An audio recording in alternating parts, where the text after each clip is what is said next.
మత్తయి 18:21-35లో ఉన్న విధానంగా ఉపమానం చెప్పబడినది. ఒక ధనవంతురాలు ఎంతో మందికి రుణం ఇచ్చి తిరిగి వసూలు చేసుకుంటూ ఉంటుంది. చెప్పండి మేడం. మన దగ్గర ఎవరైతే తప్పు తీసుకున్నారో ఇంతవరకు వాళ్ళు కట్టట్లేదో వాళ్ళ లిస్ట్ చూపించండి. నోయల్ అనే అతను 10 లక్షలు అప్పు తీసుకొని సంవత్సరం అవుతుంది మేడం, ఇంకా కట్టట్లేదు. ఇంట్రెస్ట్తో కట్టి 10,10,10,000 అయింది మేడం. మీరేం చేస్తున్నారు? అడుగుతుంటే ఇది మీ రెస్పాన్సిబిలిటీ కదా. సరే, అతను పిలిపించండి. Noel madam. ఏమైంది మేడం? ఎంత అప్పు తీసుకున్నావయ్యా? మేడం 10 లక్షలు మేడం. 10 లక్షలు తీసుకుంటే కట్టాలని తెలీదా? మేడం ఇప్పుడు నేను కట్టలేను మేడం. అది వడ్డీతో కలిపి 11,10,000 అయ్యింది. ఏం చేద్దాం? మేడం ఇప్పుడు నేను కట్టలేను మేడం. లేదు, మీరు ఎలా అయినా ఇప్పుడు కట్టాల్సిందే. మేడం ఇప్పుడు నేను కట్టలేను మేడం. లేదు, ఇన్ని రోజులు మేము ఆగడమే మీకు ఎక్కువ. మీరు ఎలా అయినా ఇప్పుడు కట్టాల్సిందే. మేడం ప్లీజ్ నేను కట్టలేను మేడం. Madam please madam. మీరు చెప్పండి. మేడం కోపం వస్తున్నాయా? కట్టండి. మేడం నేను కట్టలేను మేడం. Please madam. ఇప్పుడు నాకు తినడానికి కూడా డబ్బులు లేవు మేడం. Please madam. మేడం ఇప్పుడు నా ఇంటికి కూడా చాలా కష్టమైన నడుస్తుంది మేడం. Please madam. మేడం కట్టాలి madam. Please madam. Madam please madam. Madam please madam. సరే, ఈ అప్పు ఏదైతే ఉందో అది నేను మాఫీ చేసేస్తున్నాను. నిజంగానా మేడం? నా అప్పు అంతా మీరు మాఫీ చేస్తున్నారు మేడం. మీరు నిజంగా చాలా మంచివారు మేడం. మీ అంత మంచివారు నేను ఎప్పుడు చూడలేదు మేడం. చాలా అయ్యా. ఇప్పుడైనా కష్టపడి జీవించు, సంపాదించి జీవించు. ఇలాంటి పరిస్థితి మాత్రం మళ్ళీ తెచ్చుకోకు. Okay madam. Thank you madam. Thank you madam.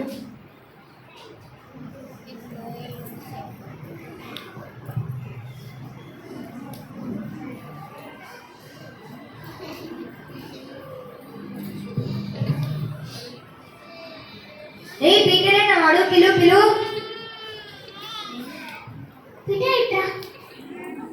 ఏమైంది సార్? ఏమైందయ్యా? 5,000 అప్పు తీసుకున్నా 2 నెలలు అవుతుంది, ఇంకా కట్టట్లేదు. ఇప్పుడు ఎలాగైనా నేను అప్పు మొత్తం ఇచ్చేయాలి. కొద్దిగా డైమండ్ సార్.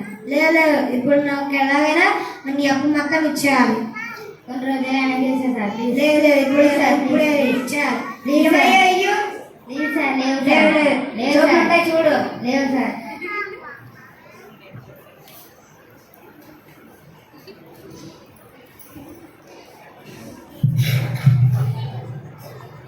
లేవు సార్. రే ఇప్పుడు నాకు ఎలాగైనా నువ్వు మొత్తం అమౌంట్ ఇచ్చేయాలి సార్.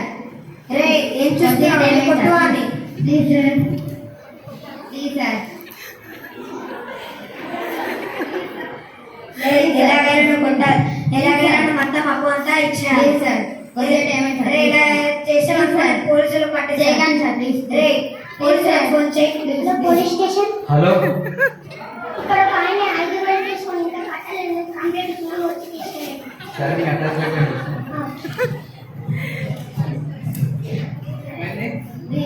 సార్ అయితే నా దగ్గర 5,000 అప్పు తీసుకున్నాడు. 2 నెలల నుండి కట్టేసారు. నేను కంప్లైంట్ ఇస్తున్నాం, ఇతన్ని జైలుకి తీసుకెళ్ళండి. ఆఫ్టర్ 5,000 కదా, ప్లేస్ కదా. ఏంటి సార్ మీరు ఇతన్ని జైలుకి తీసుకెళ్ళండి సార్. Please please sir. ఎలాగ సార్ వచ్చేసి please sir. Please please please sir. సరే please sir. Please sir. Please sir. Please.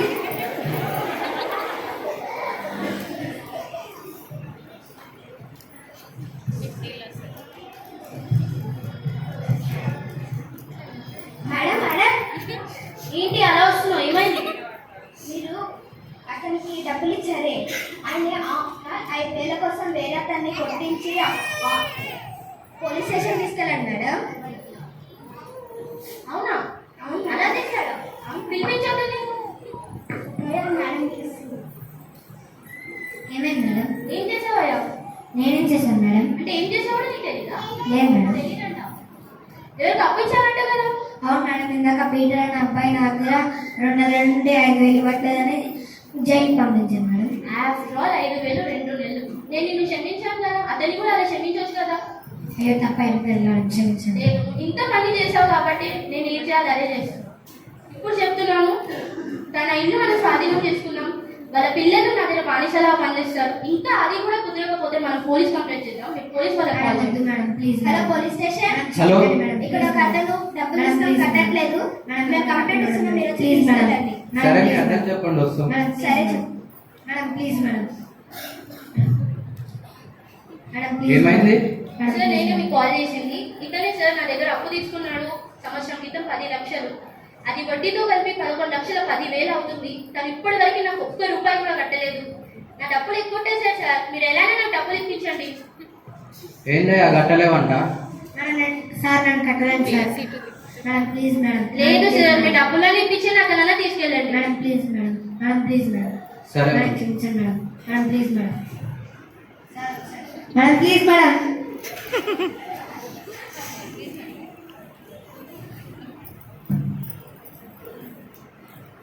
మత్తయి 6:12లో మా రుణస్తులను మేము క్షమించి ఉన్న ప్రకారము మా రుణములు క్షమించుము అని రాయబడి ఉంది. మనం ఒక రోజులో ఎన్నో పాపములను చేస్తాం, దేవుడు క్షమిస్తున్నాడు.